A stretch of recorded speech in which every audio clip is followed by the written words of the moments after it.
کروڑوں درود و سلام محمد مصطفیٰ صلی اللہ علیہ وسلم اور آل محمد پر۔ میں ہوں عمر دراز گوندل۔ شور اور بہت زیادہ شور، اور وہ بھی انٹرنیشنل میڈیا کے اوپر، انٹرنیشنل ورلڈ کے اندر، اس لیے نہیں کہ عمران خان نے اڈیالہ جیل سے کوئی آلو گوشت کی فرمائش کر دی ہے، پائے کھانے کی فرمائش کر دی ہے، کوئی پالک پنیر کھانے کی فرمائش کر دی ہے، کوئی کلچے، کوئی لسی، کوئی خلیفہ کی کھتائیاں، وہ نہیں کیا۔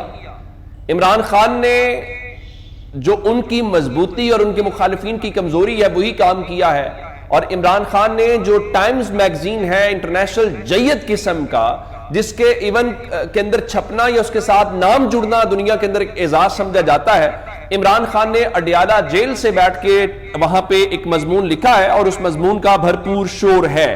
اور مضمون جو ہے وہ کیا ہے؟ مضمون ہے جی، میں ٹائمز میگزین کا ٹائٹل پڑھ کے سنا دیتا ہوں۔ لکھا کہ Imran Khan Rights from prison, why the world must pay attention to Pakistan۔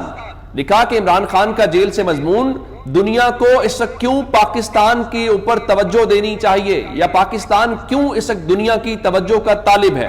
یہ بہت امپورٹنٹ جو سوال ہے وہ انہوں نے اٹھایا ہے۔ اب آتے ہیں اس بات کے اوپر کہ عمران خان نے اس مضمون کے اندر کیا لکھا ہے، کیا مطالبات کیے ہیں۔ نمبر 1، عمران خان نے یہ کہا ہے کہ ان کو یہ پیشکش کی گئی کہ آپ کو نظر بند کر دیتے ہیں۔ اب وہ نظر بند کہاں پہ کریں گے؟ ظاہر ہے نظر بند جو ہے آپ کو گھر سے نکال کے کہیں لے کے جائیں گے، لیکن اگر عمران خان یہ کہہ رہے ہیں کہ مجھے نظر بندی کی آفر کی گئی تو اس کے بدلے میں کیا کہا گیا؟ عمران خان کہتے ہیں مجھے گھر میں نظر بندی کی پیشکش کی گئی، اور بدلے میں تحریک انصاف کو مبہم سیاسی جگہ یا سیاسی سپیس دینے کی اجازت دینے کی پیشکش ہوئی، لیکن میں نے اسے مکمل طور پر مسترد کر دیا۔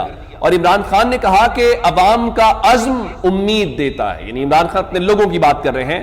وہ کہتے ہیں کہ یہ لڑائی آسان نہیں ہے، یقین ہے کہ سچائی فتح یاب ہوگی، ایسا